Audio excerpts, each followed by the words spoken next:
You're listening to Football Friday Night on demand exclusively on 600 ESPN El Paso. Stay up to date with high school football scores, updates, and news by downloading the free 600 ESPN El Paso mobile app. And it's Football Friday Night, Week 3, right here on 600 ESPN El Paso. I'm Bo Bagley alongside Paul McKinnon and producer Angel Munoz.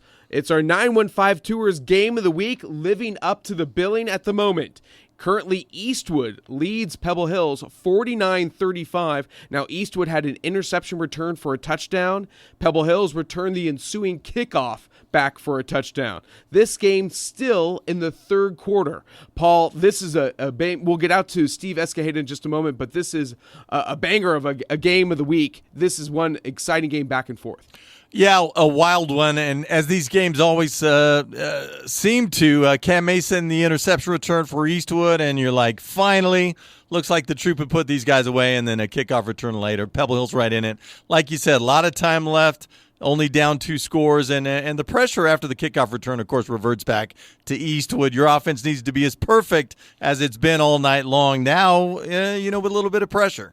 Let's go to our Ignitify local scoreboard over at the Student Activities Complex. Montwood got 2 consecutive touchdowns before halftime to take a 1-point halftime lead over Americus. Americus storms back, currently leads it 29-21 in the fourth quarter after a fumble recovery and then a Mark Moore touchdown. Once again, Americus up 8. 29-21 in the fourth. Also in the fourth quarter, Parkland over Burgess 35-7. Delvi all over Andrus 53-0. We have a final at Lowenberg Stadium. Canutillo defeats Austin 35-7. Another final at Bel Air. This one was really over in the first quarter when it was 33-0 Bel Air. Bel Air over Chaparral. It's a final 61-0. We also have elsewhere finals down at Riverfront Stadium. Tom Work Field, Riverside over Jefferson, 28-0. That's a final. And Gadsden over Clint, 18-4. That is a final. Up in the land of enchantment to Albuquerque. Cleveland all over Las Cruces High, 42-13. And Seminole Indians top Mountain View, 58-14. Unfortunate, terrible incident down at Bowie's Beatty Semang Stadium. Bowie hosting Isleta. A young adult had collapsed.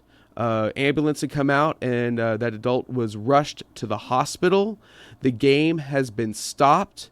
Last check per our reporter, Joe Rodriguez on site, the game has been stopped, and Bowie wins 21-12. We're going to hear a report from Joe Rodriguez in just a little bit.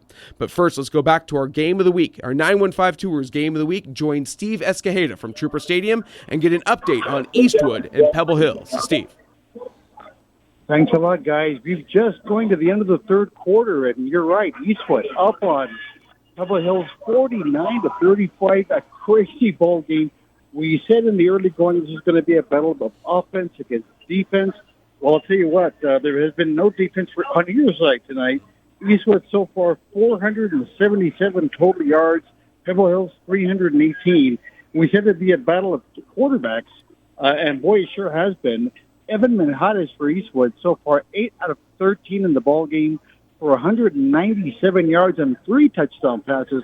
Oh, and by the way, he's also rushed for 130 more yards and a score on the ground.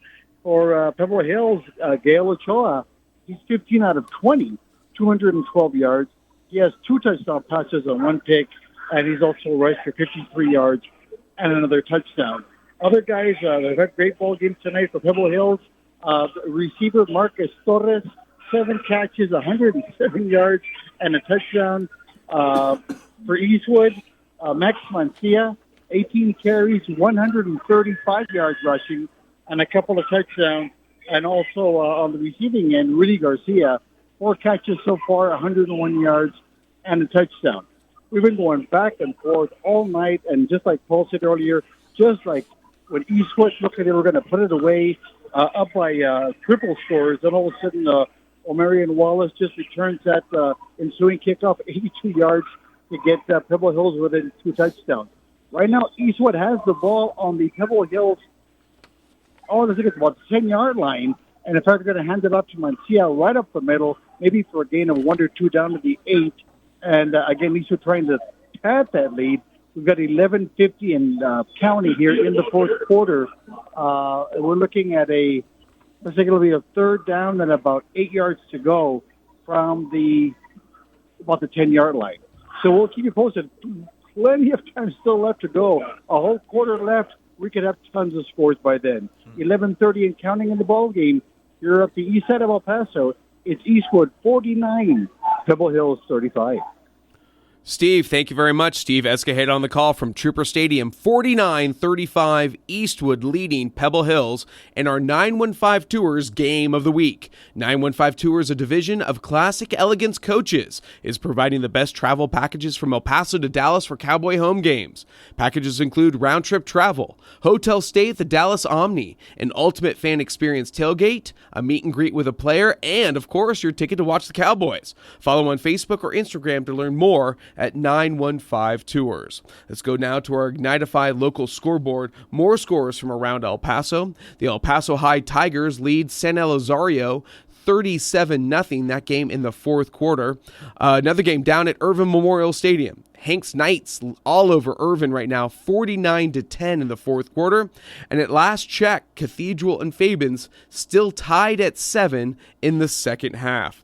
Let's join Zay Galindo over at the Student Activities Complex, get an update of another exciting one between Montwood and Americus. Zay, take it away. Thank you, guys. Right here at the SISD Student Activities Complex, where with 3:27 left in the fourth quarter, we have a tight one. It's Americas 29, Montwood 21. The Rams drove all the way down to the Americas 1 yard line. However, the Trailblazers get a huge stop. They stand the Montwood Rams up. They're unable to get a yard, and they turn the ball over on fourth down.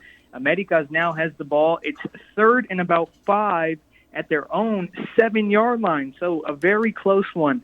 So once again, Americas 29, Montwood 21, with under 3 minutes and 30 seconds left to go in the fourth quarter. Back to you guys. All right, Zay, thank you very much. Great update. 29-21, Americus over Montwood.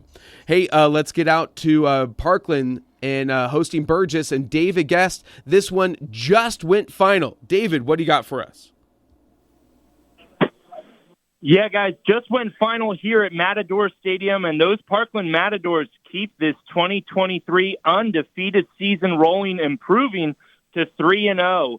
As they were led by running back Anthony Carrillo, who rushed for over 230 yards and 4 touchdown scores.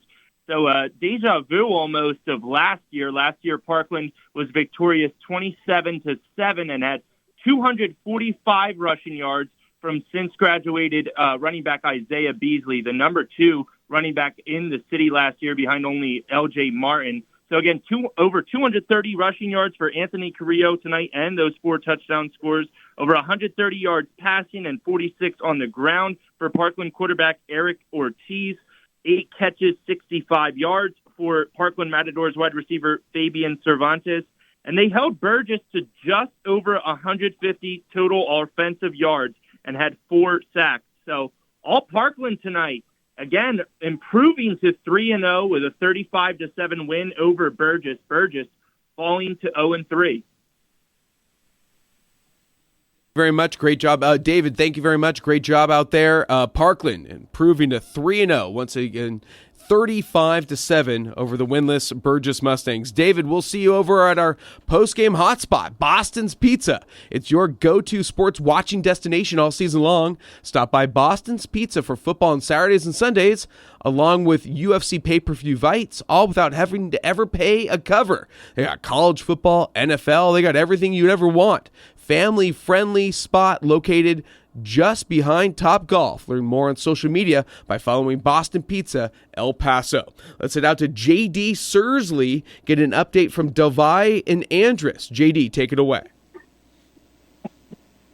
All right, Andrus started 0-2, and they definitely are going to leave 0-3. I doubt they even had over 150 yards of offense total. Lackluster. I mean, that Eagle was ready to be cooked for dinner from the kickoff. Del Valle, though, the upper side, your Jake Fetty comes back from that injury of last week. He has 5 total touchdowns, 266 passing, and 74 rushing. Shelton Fuller, number 10, who's the running back, safety, special teams. I mean, this dude is a mad dog and does everything. He had over 128 yards with 1 touchdown. And also on defense, he had an interception and a fumble recovery touchdown. Juan Archuleta ends the night with the touchdown after they just basically pulled the starters. Del Valle 53, Andres 0. All right, JD, thank you very much. What a game for the Del Valle Conquistadors, getting back on track, taking it to the Andress Eagles at Conquest Stadium. We're going to take a break. We've got finals from all over the city. We're going to get to those finals and wrap listening to Football Friday Night right here on 600 ESPN El Paso. Welcome back to Football Friday Night right here on 600 ESPN El Paso. What a night in week 3 of the high school football season. We got a barn burner out at Trooper Stadium in our 915 Tours Game of the Week. Let's head back out to Steve Escajeda for an update. Steve. Thanks a lot, guys. 8:24 left to go in the ball game. Eastwood still holding on to a 49-35 2-touchdown lead. However, now Pebble Hills has the ball down to the Eastwood 5-yard line. They're looking at a 4th and 1. However, there's a player that's been injured on the field for about the last couple of minutes. He's been down there. They've been trying to help him out. So, again, to set things up a little bit, a wild game we've had here again, 49-35 Eastwood. Both teams just running up and down the field all night long. Big plays, interception returns for touchdowns, kickoff returns for touchdowns, long plays, long runs. Just been a crazy night. And, just to show you how Eastwood's been moving that football tonight, we said 477 total yards, still with over 8 minutes to play. But they're averaging 10.9 yards per play tonight, just to show you how both teams have been moving it. Pebble Hill's not too shabby either. They've been at 7.6 yards per pop. So, again, the defenses, maybe they'll show up next week. I don't know, but they sure didn't come to play tonight. Both offenses have just been relentless. And again, the player is still down on the field right. In fact, on the right side, or on the sideline, in fact, right at the marker, he made the tackle there at the 5-yard line, and he's still down. Of course, there's a big grouper on him. I can't tell who it is. But, again, Pebble Hills, big play coming up. 8:24 to go, 4th and 1 from the Eastwood 5-yard line. Steve, I tell you where this game got interesting for me was Eastwood, of course, up 28-20. Zarin Quarles for Pebble Hills, the 13-yard touchdown run. And Pebble kicks the extra point instead of going for 2. I'm not saying it's a mistake early third quarter, but they get within 28-27. And one play later, Eastwood quarterback Evan Mahadas goes 75 yards. And after Eastwood gets that TD, what do? They go for 2. Connect, and it's now 36-27. So just based on the fact that Pebble kicks the extra point, Eastwood goes for 2. A 1-score game turns into a two-score game, up 9, and then that's of course when Eastwood had their little bump, the Lawana 24-yard touchdown reception, and then Mason with the 28-yard interception return, and of course the kickoff return by Pebble Hills, who brought that one back, by the way. That turned this thing back on its ears. Absolutely, Paul. Thank you very much. We lost Stevie. Huh? I guess so. Hey, we're going to get back out to Americus in just a moment. We got finals from all over the borderland. Parkland defeated Burgess 35-7. Canutillo topped Austin by the same score, 35-7. Bel Air Oliver Chaparral 61-0. Gadsden defeated Clint 18-4. Riverside topped Jefferson 28-0. It's a final in Fabens. Cathedral tops Fabens 17-14. Seminole all over Mountain View 58-14. And Cleveland defeats Las Cruces High 42-13. It's under 2 minutes to go at the Student Activities Complex between Americus and Montwood. Let's head out to Zay Galindo for an update from the SAC. Zay, take it away. Thank you, guys. With 33 seconds left in the fourth quarter at the SISD Student Activities Complex, we have an amazing game. Montwood just scored. It was a Caleb Alvarez 5-yard touchdown, and it's 29-27. America's on top. Montwood will go for 2 and a chance to tie the game. So, like I said, it was Caleb Alvarez on 2nd and goal with 5 yards out, with the receiving touchdown from Michael Southern, and That was set up by a third down conversion from Diego Oaxaca. That was 17 yards out. It was 3rd and 17. Southern found Oaxaca over the middle, and now Mountwood will attempt a 2-point conversion. Okay, Zay, let's stay with you. Let's hear what's happening because this is one exciting game, the closest game of the night. It'll be out of the gun, Southern, with Claudio right next to him. He put Oaxaca in motion. Here's the snap. It's going to be a pass play. It's a quarterback draw, and Southern has the 2-point conversion. We have a tie game at the sack. That is awesome. Boy, Montwood Rams coming up big. Michael Southern coming up big. Tie ball game. This is a game that Americus led 20-7 in the second quarter. Montwood comes back to edge it by a point at halftime, 21-20. Looked like maybe Americus would run away with this, but here you go. Touchdown and 2-point conversion. We're all tied up.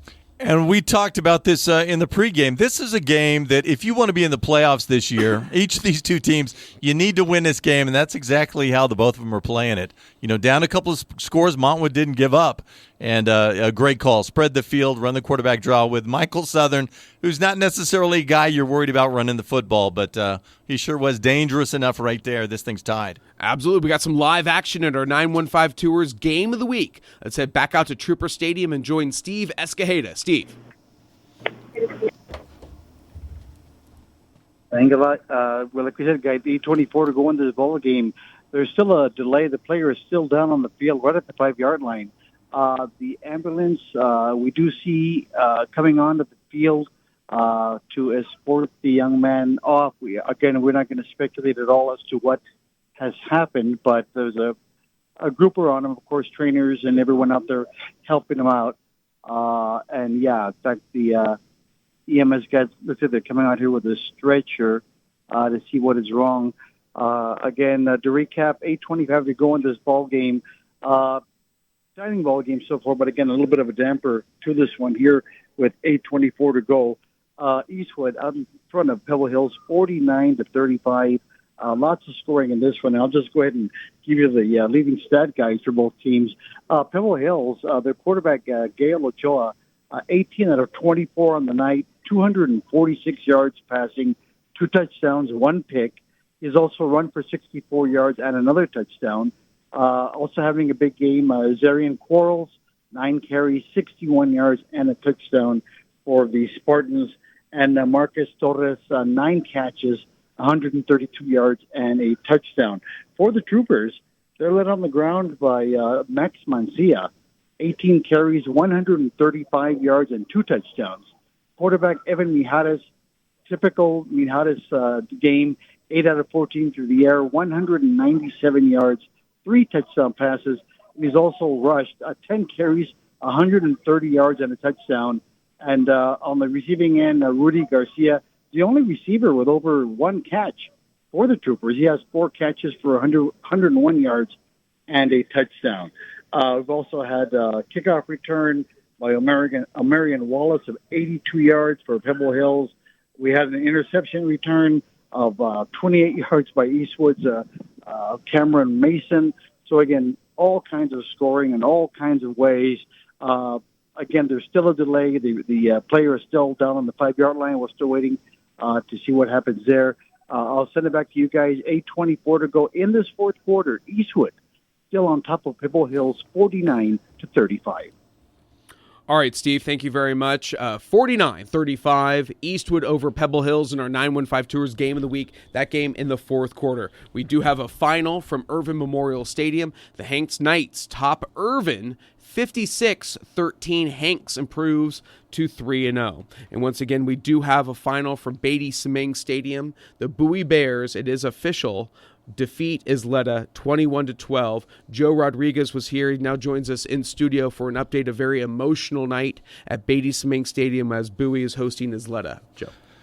Yeah, unfortunately, a situation like this, all of a sudden, the game is absolutely the last thing that matters. With a little bit more than 10 minutes to go in the game, you heard screams and shouts over by the Bowie band, and everybody turned attention to that, yelling for help that someone had collapsed. Immediately, you overheard someone say, "Call 911."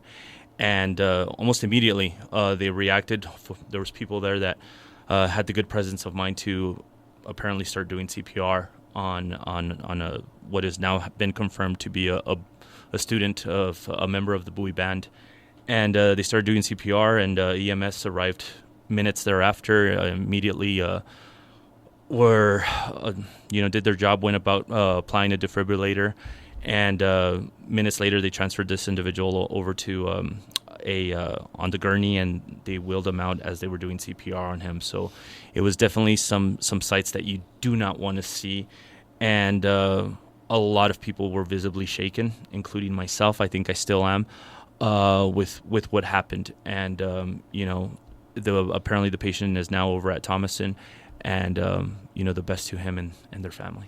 Absolutely, and it was confirmed, of course, the outcome of this game is secondary to the well-being and health of the Bowie Band member. Our thoughts and prayers is all we can kind of give at this moment, but our thoughts and prayers are with him and his family at this moment. But the Isleta head coach, Joe Martinez, did confirm to you that it was ruled Bowie victory 21-12.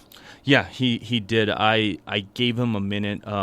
It had to have been a good 10-15 minutes after the game was called that both teams huddled together and prayed for a moment, and then Coach Martinez's, the Isleta team went over to the buses. I went down to go catch up with him, and when I did, it was a very, very visibly shaken Coach Martinez, which only speaks to the gravity of the situation. He was visibly shaken, and I kind of just held my distance for a minute until he had kind of just calmed down, and he was with his family and stuff like that. And I went over and I asked him, and he was very kind to with his time and talking to me, and he told me that's when he let me know that the game is a final and it is going to go on the records, so it's not a no contest or anything like that.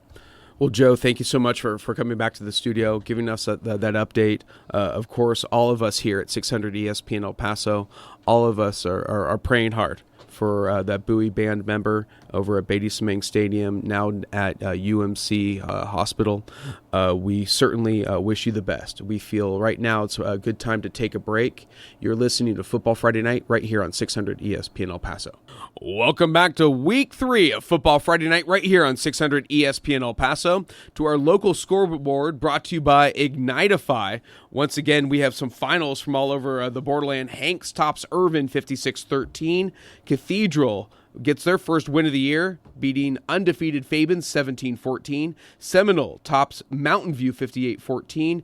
Cleveland all over Las Cruces High 42-13. And we've got a final from Lowenberg Stadium. Let's head out to the Iceman, Brandon Cohn. 35-7, Canada over Austin. Brandon, take it away.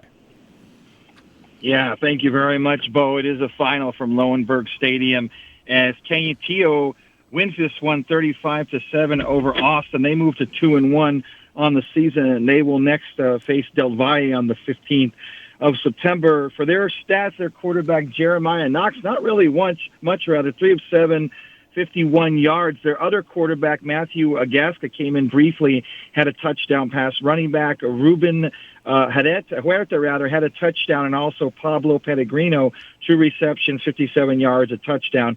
But the big story was their defense tonight. Their free safety, David Alvarado, a pick 6 and a fumble recovery. Their defense was absolutely tremendous, causing 4 turnovers, including 2 pick 6s, a fumble, and a blocked punt. For the Austin Panthers, they now fall to 0-3 on the year. They will next host Hanks on the 15th of September for their homecoming. Their quarterback, Anakin Torres, 6 of 9, 57 yards, a rushing touchdowns. As I noted, though, 3 interceptions for Torres, 2 pick 6s, and a fumble on the evening. Running backs, Jeremiah Parrish, 8 carries, 22 yards. Running back Ruben Bustillos, 13 carries for 40 yards. And that was about it. So it was really a rough night as Austin literally blinked and was down 21-0. So it's a final from Lowenberg Stadium. Canutillo victorious 35-7 over the Austin Panthers. All right, Iceman, Brandon Cohn, thank you so much. We'll see you back at our post-game report spot, Boston's Pizza. But hey, we've got overtime at the SAC. Let's head out to Zay Galindo, 29-all between Montwood and Americus. Overtime starting. Let's get out to Zay for an update. America is Zay, take it away. Guys, right now, America's is in a timeout. It's 2nd and 20 following a penalty. They have the ball at the Mountwood 35-yard line. So not much going on. America's just taking a timeout following the penalty that backed them up to the 35-yard line. Okay, Adrian, thank you so much. Zay, thank you so much. Let's head out to Adrian Tellus. We'll get a final from the Bel Air whooping of Chaparral, 61-0. Adrian, take it away. What do you got from us from Highlander Stadium? Yes, good evening, boys. It's a final here from Bel Air High School. Bel Air stays perfect as Coach Scoggin and the Highlanders defeat Chaparral 61-0 after both coaches agreed to a running clock at the end of the first quarter. Bel Air has now scored 181 points in 3 games while only giving up 7 points on defense. Noah Moreno only played 1 quarter tonight, going 6 for 7 for 142 yards with 2 touchdowns. Angel Dominguez came in the second quarter and went 3 for 5 with 68 yards and 1 touchdown. Chris Davis had 3 catches for 77 yards and 1 touchdown. Mark Mukibi had 1 catch for 69 yards and another pick 6 for 49 yards. Jesus Hernandez had 11 carries for 77 yards and 3 touchdowns on the ground for the Highlanders. Bel Air's defense only allowed 54 total yards of offense tonight. Bel Air will travel next week to the Lower Valley to take on the Clint Lions, while Chaparral will try to get their first win of the season as they take on Hatch Valley. Once again, boys, your final from Bel Air High School, home of Bob Savage Field. It's Bel Air 61, Chaparral 0. All right, Adrian, thank you so much. Wow, Bel Air Highlanders seeming to roll, improving to 3-0. Let's head out back to overtime at the Student Activities Complex. Join Zay Galindo for overtime between Montwood and Americus. Zay. Thanks, guys. Americas was facing a 2nd and 20 out of their timeout, and that's when Mark Moore hit Omarion Dumas for a 22-yard gain that now has the Trailblazers at the 13-yard line. So another timeout has been called, but it's 1st and 10. America's ball, 13-yard line, tie game 29-29. America's did get the ball first, so we're still in the first drive of overtime, guys. Okay, Zay, thank you so much.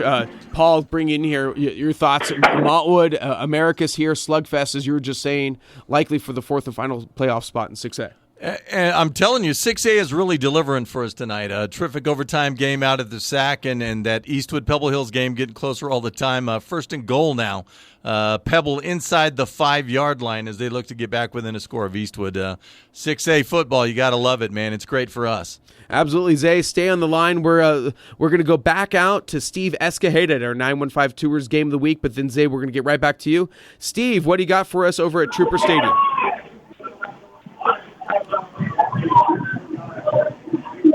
Steve Escajeda at Trooper Stadium. You're on the line. Go for it. What do you got for us?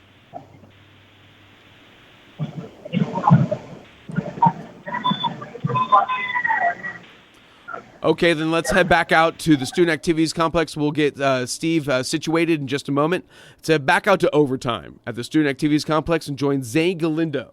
Zay. Thanks, guys. America's was called for a pre-snap penalty. That backs him up 5 yards. And right now, it was just Cameron Johnson on a quick carry. Now it brings up 2nd and 15. Johnson had nothing there, no room at all. So 2nd and 15, ball on the 18-yard line. America's 29, Mountwood 29. Trailblazers looking to strike first in overtime. Okay, obviously this is going to be a fun one. Let's see if we let me go back to our producer, Angel Munoz, and see if we have Steve Escajeda on the line. And let's go back out to Trooper Stadium. If we got Steve, let's go out to Steve. What do you got for us?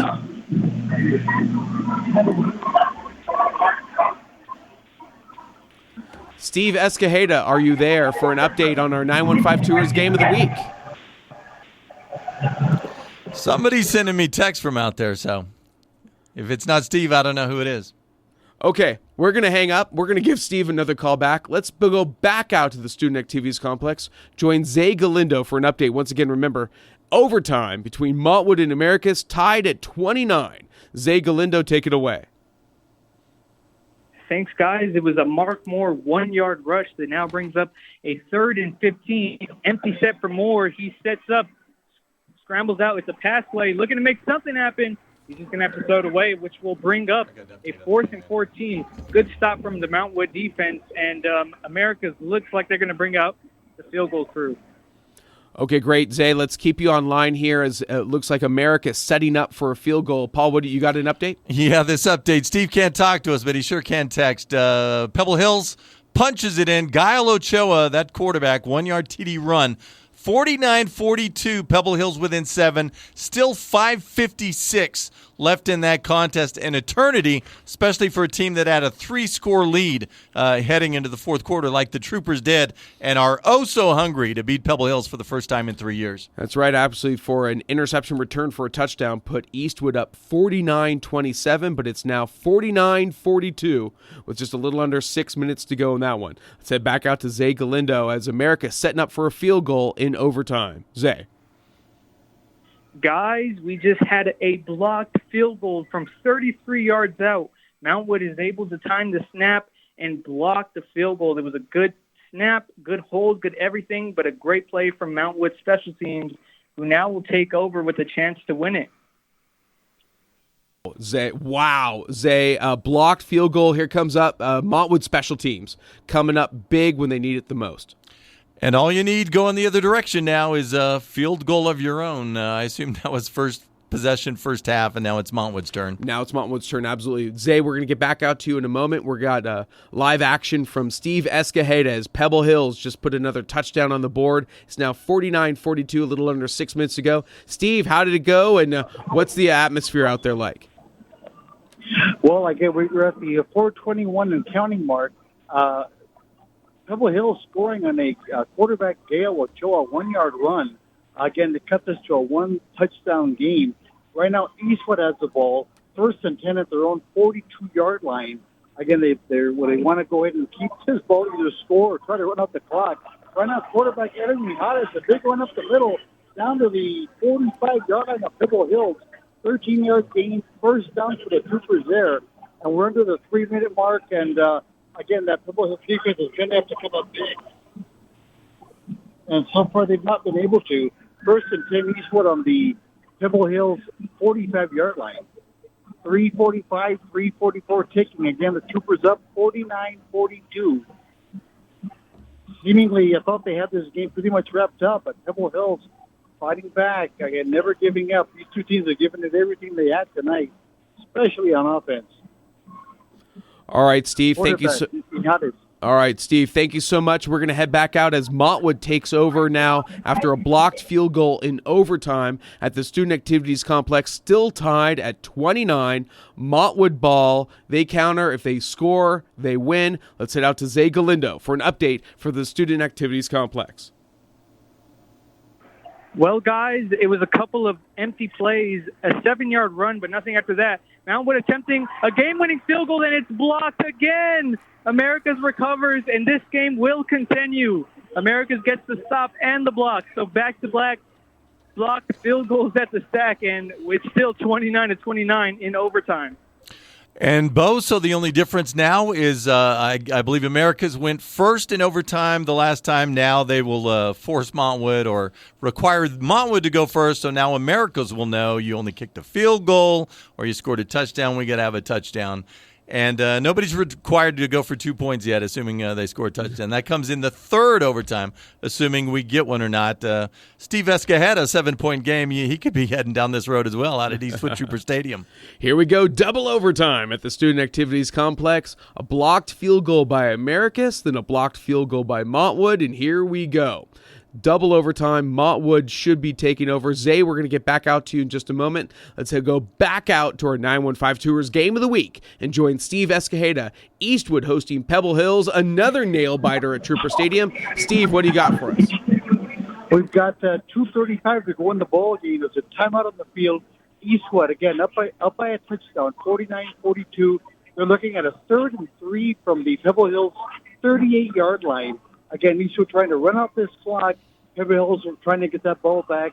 Again, just 2:35 to go in this one. Eastwood 49, Pebble Hills 42.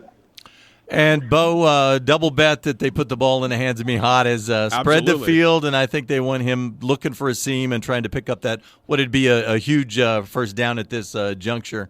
I guess Steve said Eastwood took that timeout, which would be a little curious to me, unless they let the clock run all the way down, which is very possible.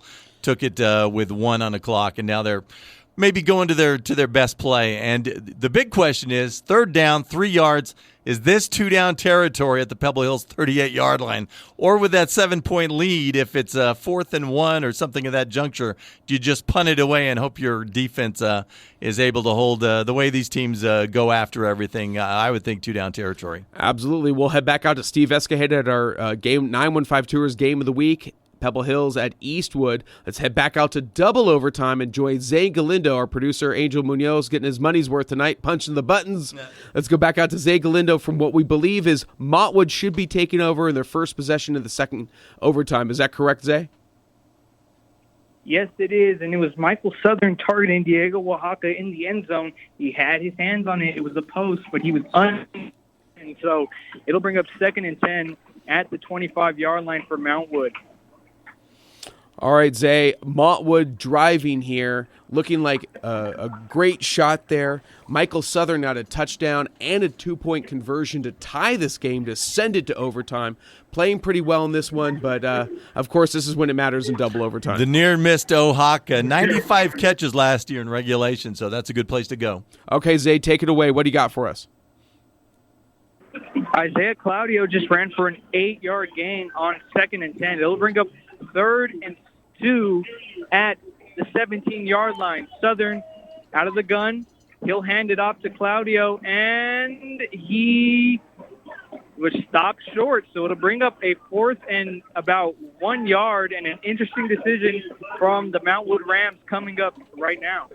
They just had a field goal blocked. I don't think there's an interesting decision. They're going for it on 4th and 1, the same way Eastwood would go for it on 4th and 1 if they get a similar situation. Like I said, you got to love the 6A. And remember, this is a battle of 2 brand new head coaches. Montwood has a new head coach, Ivan Rangel, leading, while Americas has a new head coach, and No Robles. So this is a battle of new head coaches now in double overtime. Zay, what is Montwood setting up to do? They set up to run a play. However, they called a timeout just to get things sorted out and make sure they have the right play on 4th and 1 at the 17-yard line in overtime against Americas. Okay, Zay, thank you so much. We're going to head back out to our 915 Tours Game of the Week, join Steve Escajeda, and we'll go back out to Zay in just a moment from double overtime. But, Steve, what do you have from us from Trooper Stadium? We've got 2:01 left to go in the ball game. Eastwood still up 49-42. The Troopers just got a first down, got down to the 35-yard line of Pebble Hills. However, a holding call just sent them back 10 yards to their 1st and 20 from the 45. And in fact, there's been another flag thrown. That looks like might be against the Troopers as well. Again, they're trying to run up the clock. Yep, holding Eastwood. That's going to set up a 1st and 30 from their own 45-yard line. Still 2:01 to go in this ball game. Eastwood going the wrong way. Hey, Steve, I promised myself I would never ask this question, but do you have any clue on Pebble Hills and the timeouts? Yes, they just used their last timeout. They are done for the ball game. And now it's 1st down and 30? 1st down and 30 for the Eastwood Troopers. Which means Eastwood has 3 plays and Pebble Hills can't stop the clock. If they commit another holding penalty, somebody should be kicked off the team. All it takes is a knee to get this thing finished. Okay. They've had 2 holding calls in the last 2 plays. Yeah. All right. Steve, we're going to head back to double overtime at the Student Activities Complex. We'll head back out to Trooper Stadium in just a moment. First, let's join Zay Galindo for an update as Montwood setting up at 4th and 1. Zay, what do you got for us? Yeah, guys, Mountwood decided to go for it on 4th and 1. It was a pass play, and they had their running back. Southern had his running back, Isaiah Claudio, out of the backfield in the flats, and he made a nice move to make one man miss and convert on 4th and 1. And they go to him again. Claudio out of the flat gets a 7-yard gain, and Mountwood has the ball at the 6-yard line on a 2nd and 3. Southern backs up. It's a pass play, scrambles out, looking to make something happen to the end zone. And a good pass breakup, but we're going to have a flag and this one is probably going to be pass interference against the Trailblazers. Okay, Zay, thank you very much. Pass interference. Put it down on the 2-yard line, likely for the Montwood Rams, setting up very nicely here, Paul, in double overtime.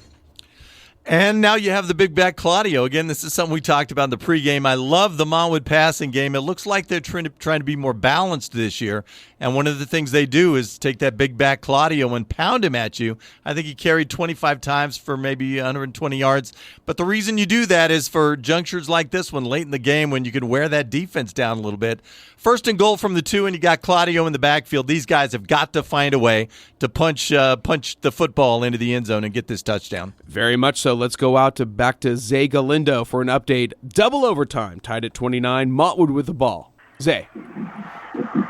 Well, thanks, guys. You guys hit me at the right time. On 1st and 2 from the 2-yard line, 1st and goal, the Rams give it to Isaiah Claudio, who punches it in for his second rushing touchdown of the day, and Montwood takes a 35-29 lead. Pending the extra point, we have a Trailblazer down, so we'll have to wait. And on that extra point, both teams have had struggles with the special teams, so interesting decision coming up here. Yeah, Bo, and this will be the question. You already had a field goal blocked. Maybe you want to just go for the 2-point conversion right now. Possibly right there from the 2-yard line, see if you can punch it in again with Claudio. So once again, Montwood Rams score pending the extra point or 2-point conversion. Montwood Rams up by 6. It's 35-29 in the second overtime. Let's head back out to our 915 Tours Game of the Week and Steve Escajeda and get an update from Trooper Stadium as Pebble Hills and Eastwood coming down to the wire. Steve.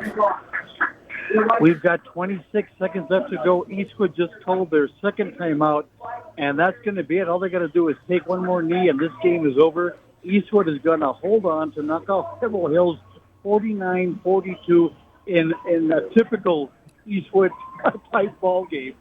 These games are always crazy. 1-6 is always crazy. Pebble Hills, again, they fell down 3 scores at one point, came back late, but again, the Troopers able to hold on.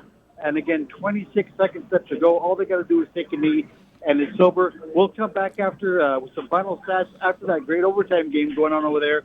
Eastwood's going to win this one over Pebble Hills, 49-42.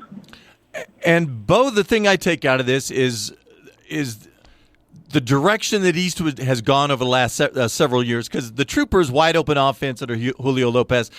We used to have a lot of these games, and we would almost joke about how Eastwood would find a way to lose these things in the fourth quarter, score their 40 points, and then all of a sudden they can't score anymore, and they give a game away that they should have won. America's involved in a lot of those.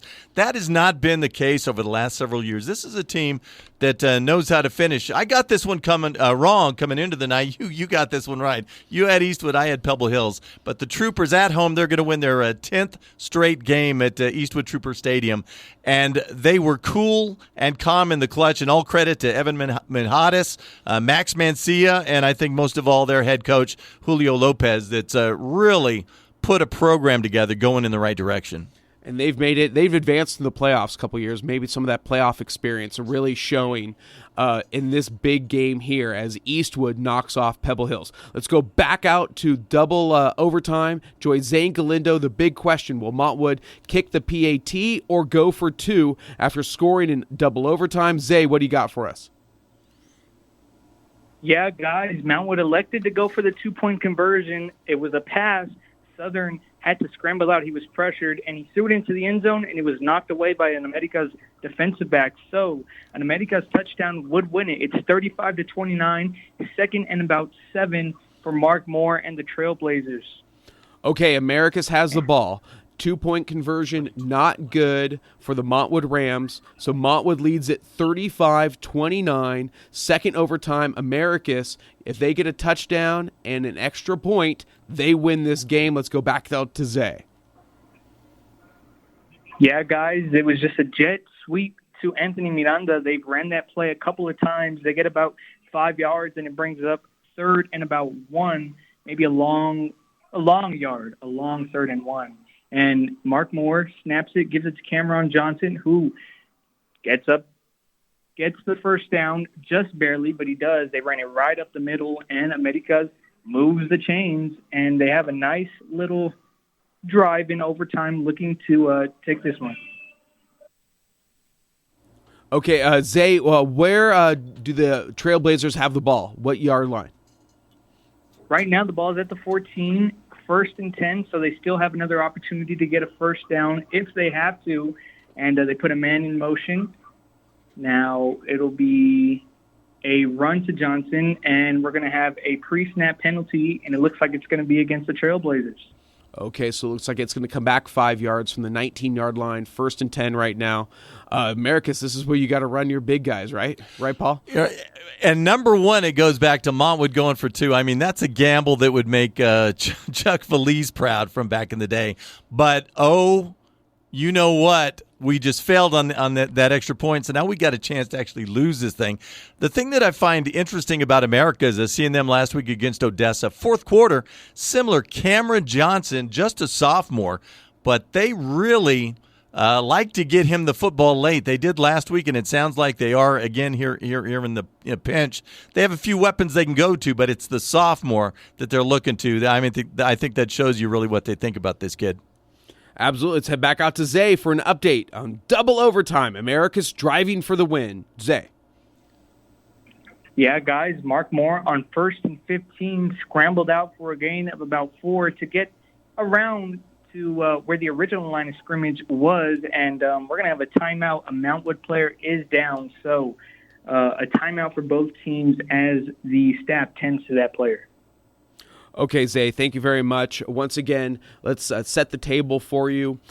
Double overtime. Both teams set up for field goals in the first overtime. Both had their field goals blocked. We go to the second overtime. Montwood goes for it on 4th and 1, converts with an Isaiah Claudio touchdown. They go for 2. The 2-point conversion is incomplete.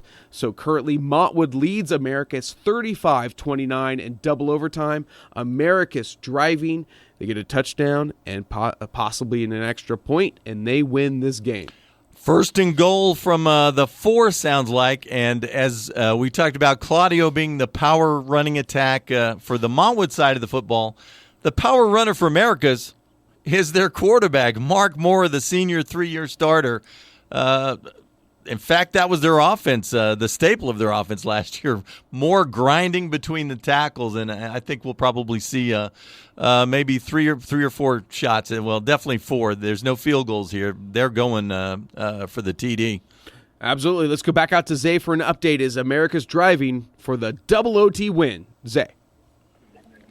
Yeah, guys, we still have an injury timeout as the staff tends to an injured Mountwood player, and right about the 17-yard line, it'll be 2nd and 13 when we come back. Americas has the ball. It's 29-35, so a touchdown and a point after a made PAT would win them the game. Okay, Zay, thank you so much. We're going to go to our Ignitify local scoreboard. Eastwood victorious in our 915 Tours Game of the Week. Eastwood over Pebble Hills 49-42. Parkland defeats Burgess 35-7. Canutillo defeats Austin 35-7. Bel Air over Chaparral 61-0. Bowie defeats Isleta 21-12 in a shortened game that was stopped due to an injury to a Bowie band member, and our thoughts and prayers are with that band member. Riverside tops Jefferson 28-0. Gadsden over Clint 18-4. Hanks defeats Irvin 56-13.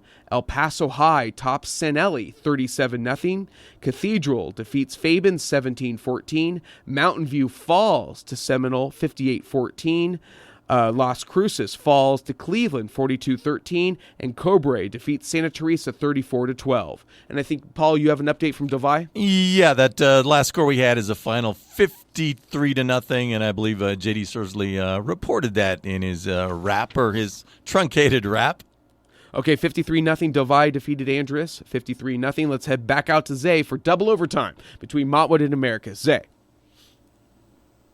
Yeah, guys, Americas and Mountwood both taking the field after that injury timeout. It'll be 2nd and 13 for Americas at the Mountwood Rams 17-yard line, and both teams getting up. 2nd and 13. More. It'll be a screen pass to Miranda. who gets a little bit of room but is quickly shut down and only gets about 2 to 3 yards. So it'll be a 3rd and long after this. Okay, Zay, thank you very much. I think we're just going to kind of stick with you if you feel comfortable.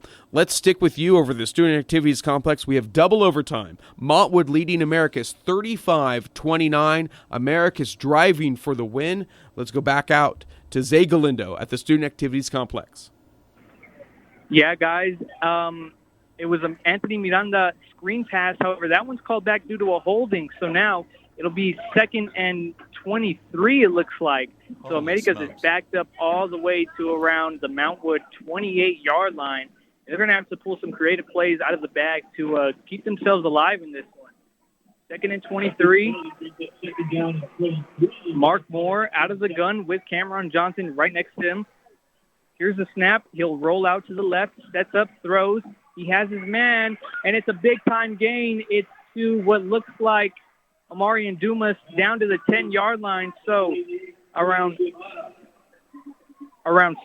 17 yards, it looks like, and it brings up a 3rd and manageable. It'll be a huge play call here. America's, of course, in 4th down territory. Mark Moore has 3 rushing touchdowns. He has been dominant in the red zone today for Americas. Mountwood has no answer for him on those quarterback keepers, especially those quarterback draws. We'll see what they do here from the 10-yard line. 3rd and 5. Moore sets up. No snap yet. They're looking for the play call. He has Cameron Johnson right next to him, and it'll be a quarterback draw up the middle. He reverses field. He's met by a Mountwood defensive back, pushed out of bounds, and he may have only gotten about 1 yard on that. So it'll bring up 4th and about 5. Game on the line for Americas. This is it. This is it.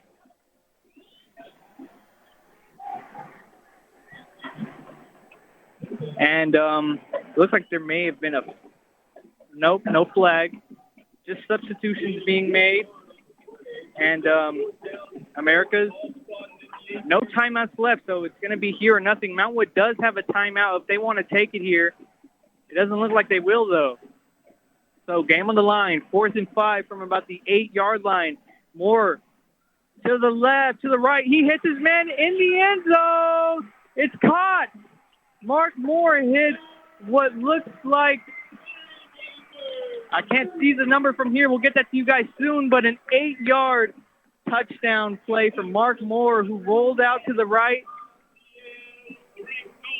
It is Rincon with the touchdown catch in the end zone, and the made point after attempt would give Americas the win. But they have had troubles in the past, especially in this game. So we'll see what happens. And it'll be Americas going for 2. Americas will go for 2. They're going to go for 2. 2 and the win. Empty set. Mark Moore by himself in the backfield, and Mountwood is going to call a timeout. All right, Zay, So it looks like Americas is going to call a timeout. It says on the scoreboard they don't have any timeouts, but that may have been a miscue. Okay, so Americas is going to elect to not kick the extra point, even though that would mean victory. They're going to go for 2 and the win. 35-35 right now. In double overtime, Americas for the win. I'm begging ignorance on this one. Is there any chance that high school and college changed the overtime rule? You'd never had to go for 2 until the 3rd overtime. We are only in the 2nd overtime. They're tweaking rules all the time. I mean, look at that hideous fair catch inside the 20 thing where they always bring it to the 25. So the rules are getting dumber and dumber. It wouldn't surprise me if they changed something, but well, you got to find it. Don't they play soccer at Americas? I need my UIL handbook. We're talking 20 yards. So I know the last one was blocked, but I don't know. Okay, Americas for the 2-point conversion for the win. Let's go back out to Zay. Mark Moore out, same exact play, and he dropped it. He had a man in the end zone. It's dropped. We can't see who it is from here, but he was wide open in the end zone. Moore put it on the money, and that might have been Rincon again. And tough break for Americas. This game will continue. All right, we're going to a third overtime. At this point, I think 2-point conversions are mandatory. But third overtime now, tied at 35. This has been a back-and-forth affair. Once again, remember, Americus led this game in the second quarter, 20-7. Montwood scored 14 straight points to lead by 1 at halftime. Been back and forth throughout the second half. Montwood gets a last-second touchdown and 2-point conversion to send it to overtime. And here we go now, tied at 35, going to a triple overtime. Abdiel Rincon, the 9-yard touchdown catch on the roll pass. Something that maybe Americas wouldn't have been capable of doing a year ago. As I said, they're a little more versatile. But we talked about the new toy, and Rincon is their new toy. He had the kickoff return for a score a week ago in that 2-point loss to Odessa. And he had a 62-yard touchdown off a little improv play from Mark Moore. So all of a sudden, this guy, where's he been prior to this? Who knows? But now he's a weapon, and when the game is on the line, you got to complete this pass. And you got to get in the end zone or you're going to lose, and maybe your playoff hopes take a big hit with it. Who do they look for? Abdiel Rincon, and he makes the catch. The only caveat, I hope he's not the guy who dropped the 2-point conversion in the end zone because, you can go from hero to goat just like that.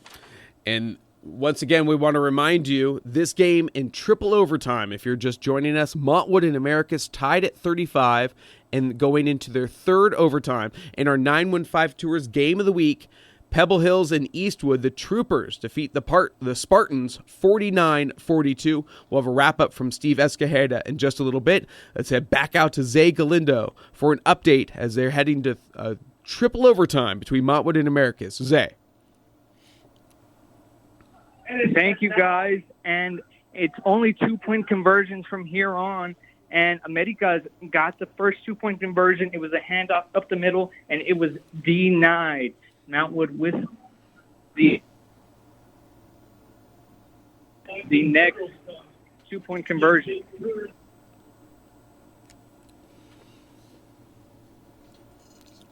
And some clarifications for you guys. It was not Rincon on the drop 2-point conversion. It was number 88, Trey Guevara. So Rincon did make the touchdown catch, but he was not the one on the drop. I'm sure Trey's family will be very happy to hear that. Mountwood comes out with a chance to win it. A 2-point conversion will do it here. Here's Southern. It's a fake play-action pass. He is sacked. No, he scrambles out of it, somehow gets away to the end zone, and it's caught. It is caught. Mountwood is going to win it in walk-off fashion. It'll be a Michael Southern 2-point conversion, too. They're celebrating. We'll get that name to you ASAP. But Mountwood wins in walk-off fashion, 37-35 over Americas in triple overtime. What a win for the Montwood Rams, their first win of the season. Michael Southern evading a sack in the third overtime, gets the pass out. 2-point conversion is good after Americus was denied. Montwood wins a slugfest, 37-35. What a win. We're going to get back to that. We're going to take a quick break. We're going to have final scores from all over. You're listening to Football Friday Night right here on 600 ESPN El Paso. Welcome back to Football Friday Night right here on 600 ESPN El Paso. Week 3, we've got finals all over the borderland. Time for our Ignitify local scoreboard and our 915 Tours Game of the Week. Eastwood tops Pebble Hills 49-42. Boy, and what a slugfest of the night. Americus and Montwood, the Rams, defeat the Trailblazers 37-35 in triple overtime. Elsewhere, Parkland defeats Burgess 35-7. Del Valle shuts out Andress 53-0. Canutillo defeats Austin 35-7. Bel Air all over Chaparral 61-0. Bowie defeated Isleta 21-12. Riverside over Jefferson 28-0. And Gadsden defeats Clint 18-4. Elsewhere, El Paso High defeats San Elizario 37-0. Hanks all over Irvin 56-13. Cathedral got their first win of the season 17-14 over Fabens. Seminole tops Mountain View 58-14. Rio Rancho Cleveland storms through Las Cruces High 42-13, and Cobre defeats Santa Teresa 34-12. Back to our 915 Tours Game of the Week and a final wrap-up from Steve Escajeda at Trooper Stadium. Steve. Thanks a lot, guys. Yeah, it was a crazy one there on the at Eastwood Trooper Stadium. Eastwood winning their 1-6A opener over Pebble Hills 49-42. Eastwood 2-1 on the season. Pebble Hills falls to 2-1. And we've got some stats here in a crazy game, nothing but offense all night long. First of all, for Pebble Hills, they're led on the ground by Zarian Quarles. He had the top running back, 9 carries, 61 yards, and a score. The actual leading ground gainer was the quarterback, Gail Ochoa, 20 carries, 76 yards, 2 touchdowns. In fact, those 76 now give him over 2,000 rushing yards for his career. He also was 18 out of 24 through the air, 246 yards, 2 touchdowns, 1 pick, and a great night receiving from Marcus Torres, 9 catches, 132 yards, and he had a touchdown. For the Eastwood Troopers, I'm telling you what, my Abacus was working overtime tonight. Their quarterback, Evan Minjades, 8 out of 14 through the air, 197 yards, 3 touchdown passes. He also ran for 150 yards and another score. Max Mancia, 22 carries, 147 yards on the ground, 2 touchdowns there. And Rudy Garcia, a nice night catching the ball for Eastwood, 4 catches, 101 yards, and a touchdown. This game was so crazy. I'm looking back at my stats here. At one time, midway through the third quarter, in a 31-second span, there were 3 touchdowns scored. Just to show you how crazy things were, Eastwood seemed to put things away. They went up 49-20, up to 27 at one point. But again, Pebble Hills scoring 2 touchdowns late to get back in this ball game, but they couldn't come back far enough. Team-wise, Pebble Hills 392 total yards, 146 on the ground, 246 through the air. For the Eastwood Troopers, I'll tell you, Pebble Hills, they're known for that stingy defense. Eastwood put 509 total yards tonight, an average of 10 yards per play, 312 yards on the ground, 197 through the air. I'll tell you, this Eastwood offense was just humming all night long, and big, huge victory tonight for the Troopers. So it's the final here on the east side of El Paso, the 1-6A opener for both teams. Eastwood triumphs over Pebble Hills 49-42.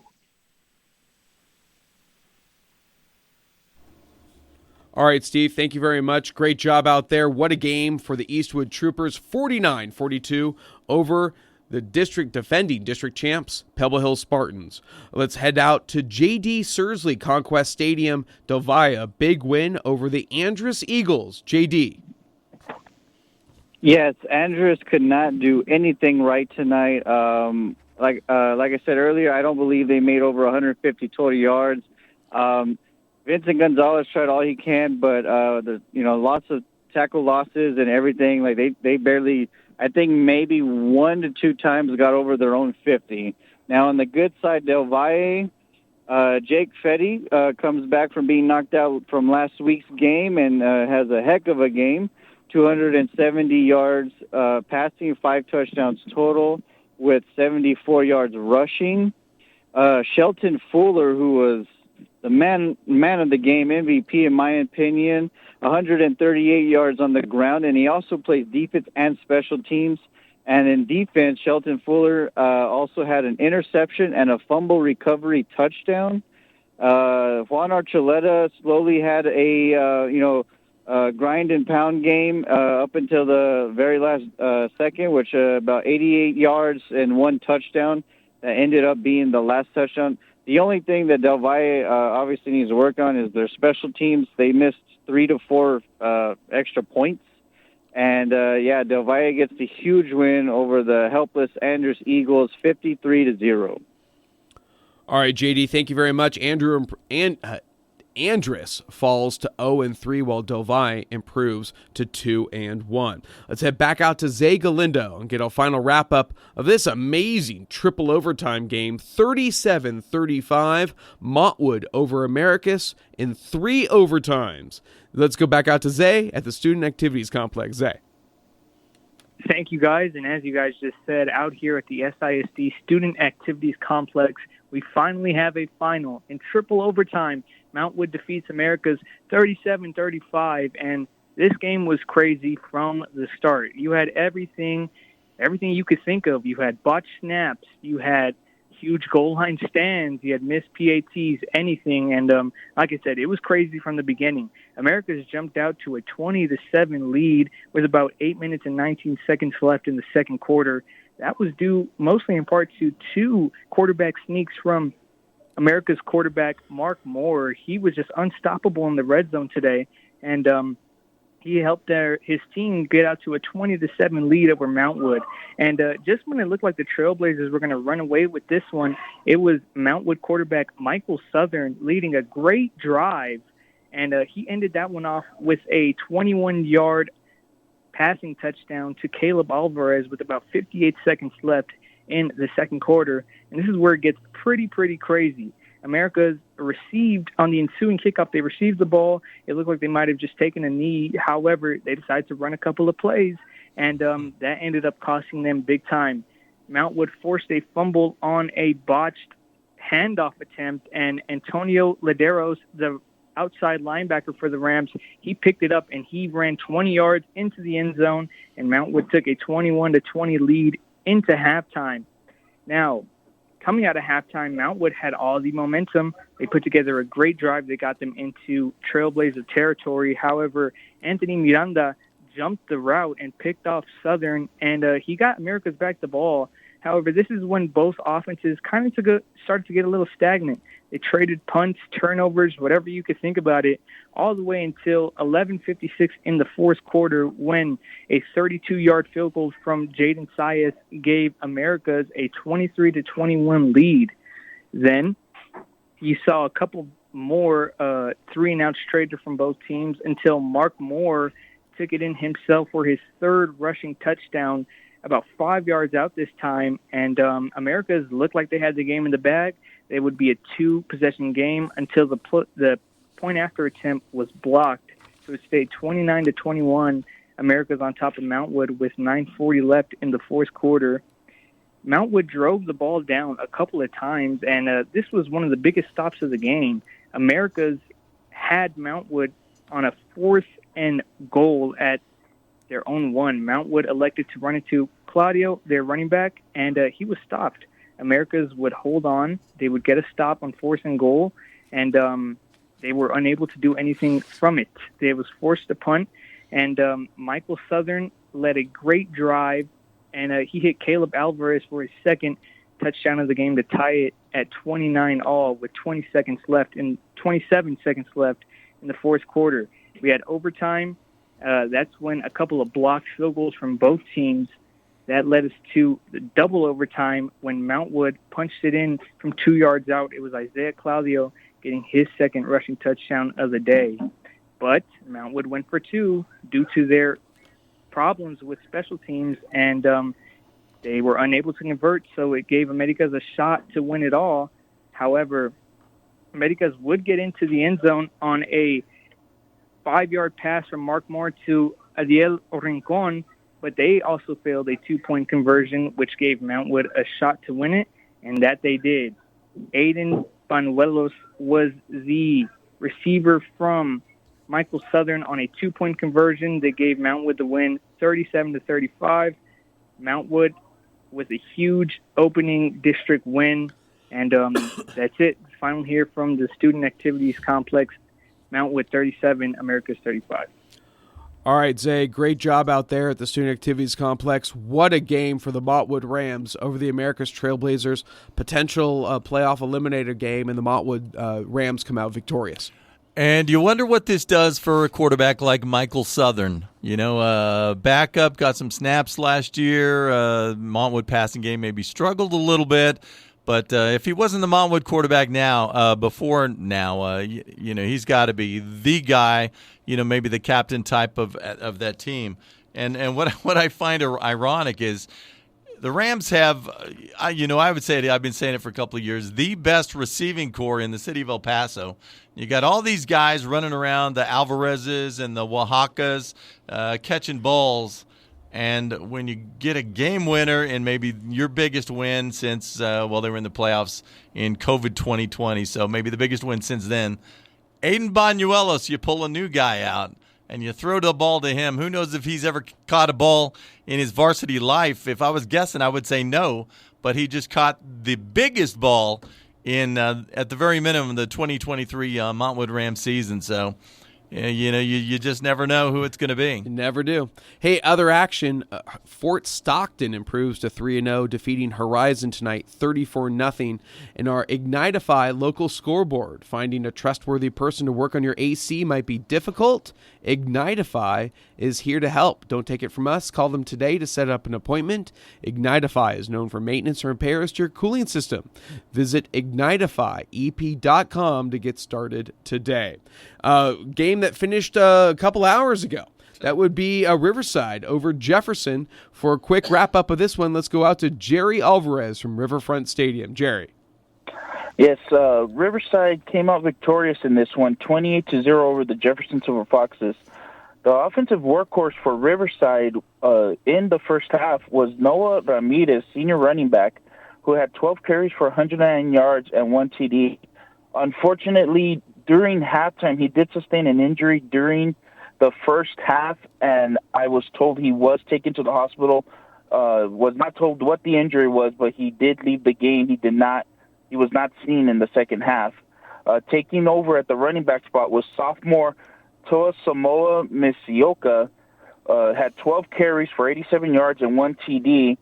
The leader of the Ranger offense all night was senior Derek Vasquez, who had 10 carries for 69 yards rushing, went 9 for 17, 156 yards passing for 2 TDs on the night to lead the Rangers. Jefferson, the only player of note was Miguel Rubio, who had 1,000 yards rushing last season, had a 100-yard rushing game last week. The Rangers held him to only 53 yards on 15 carries tonight. As the Rangers did move on to victory. Next week, the Rangers will host the Alamogordo Tigers, and Jefferson will be in the Battle of the Southside next week versus Bowie. The final score, Riverside 28, Jefferson 0. All right, Jerry, thank you very much. Big win for the Riverside Rangers, improving to 2-1. Jeff falls to 0-3. Another game that ended in Gadsden's favor. The Panthers defeated the Clint Lions 18-4. For a quick wrap-up, let's go out to Russ Bannister. Russ. Yes, it was a very good evening for Gadsden. They dedicated the stadium the new name of Joe Gonzalez, a former All-State football player and state championship, and an MSU player. Okay, statistic-wise, it was close. Gadsden had 103 yards rushing, 134 in the air. Clint, 37 running plays, had 168 yards, and they went 11 completions, 78 yards. Coach Gonzalez, the defensive coordinator for Gadsden, did an outstanding job defending that option for Clint. And Clint did lose their quarterback in the first quarter, but still, it was a very close ball game. Okay, from the I-10 shoulder, where I'm reporting from, the final score was Gadsden 18 and Clint 4. Okay, Russ, thank you so much. Great job. And to all of our reporters, great job out there. We'll see you at Boston's Pizza. It's our go-to sports watching destination all season long for college football and NFL. Every game on Saturdays and Sundays, along with UFC pay-per-view fights, all without ever having to pay a cover. Boston's Pizza is family-friendly. It's located on the west side, right in front of Topgolf. Learn more on social media by following Boston Pizza El Paso. And Paul, as we take a look forward to next week, real quick, your final thoughts. What a night tonight! Of course, all of our thoughts and prayers are with the Bowie community right now, after a medical emergency at Beatty Semeng Stadium. But your thoughts on triple overtime? Your thoughts on a wild night tonight? Like I said, the 6A gave us a heck of a show. And I guess you could throw the flag fest from the Westside Bowl last night. Franklin 14-13 over the Coronado Thunderbirds. But, surprised at Eastwood. A huge victory over Pebble Hills. And I think that just tells you where that trooper program is these days. Evan Minhades, remember that's a kid who got benched last year. I think it was against Coronado. Until the second half, after Eastwood had already come back, they used the backup to get back in the contest. So he's had his hiccups. But Minhades, absolutely the leader of this team now, had an awful game against Pebble last year. I think he completed 8 out of 27 passes or something. That's something hideous for him. Bad game, 3 interceptions, really atoned. You could tell this game that the Troopers really wanted and I think needed after losing to these guys 2 years in a row. And they came out prepared, and all credit to them. Pebble Hills is a terrific team. But Eastwood, even when it got close to the end, was able to hold them off. And again, a huge victory for Montwood. We talked about this in the beginning. Each of these teams needed to win this game. I've seen America's. I like America's.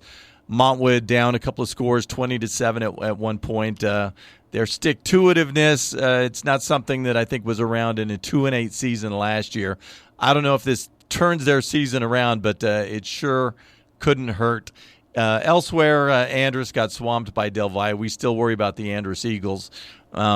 Second place in their district last year. You wonder if they're going to be in the fight for the final 2 playoff spots with, Burgess and Jefferson, who's really gotten off to a rough start. Miguel Rubio only 56 yards rushing tonight. Had a 100-yard game to open the season, but I think he's all the Foxes have. And El Paso High, well, they got a big win tonight. So that's going to be interesting just to see which teams slip into the playoffs in that 5A Division II district. Elsewhere, Bel Air did what they did. Maybe Bel Air Clint next year. I said pregame that Bel Air is probably a 7-0 team. Well, you know what? Clint is a credible opponent. Let's see what Bel Air's got for them in a week. Of course, Clint couldn't score a touchdown, but their defense did have a couple of safeties in that 18-4 loss to Gadsden. Very much so. I think our early onset game of the week, taking a look at the schedule, Del Valle at Canutillo. That should be a fun one. No longer district rivals, but still going to be a fun one in 5A. Also, Parkland at Chapin. That should be another fun one, too. And Eastwood, you tell me how big of a game that was and a win tonight. They get a bye week next week. What a great feeling going into a bye week at resting after a win over Pebble Hills. Yeah, just don't get a little too fat and happy patting yourself on the back. You beat Pebble Hills, but there's nine teams in that district. You got 7 more to go, dude. We got a couple games tomorrow up in the Land of Enchantment. Oregon Mountain hosting Rio Rancho in the early game at the Field of Dreams. Then the late game, Centennial hosting Mayfield. It should be a fun one. That's 7 p.m. first kick over at the Field of Dreams tomorrow night. That does it for all of us here at Football Friday Night. Thank you for tuning into ESPN 600. For all of our reporters, Week 3 is over. We'll see you next week, Week 4. It's going to be another fun one right here on Football Friday Nights, 600 ESPN El Paso.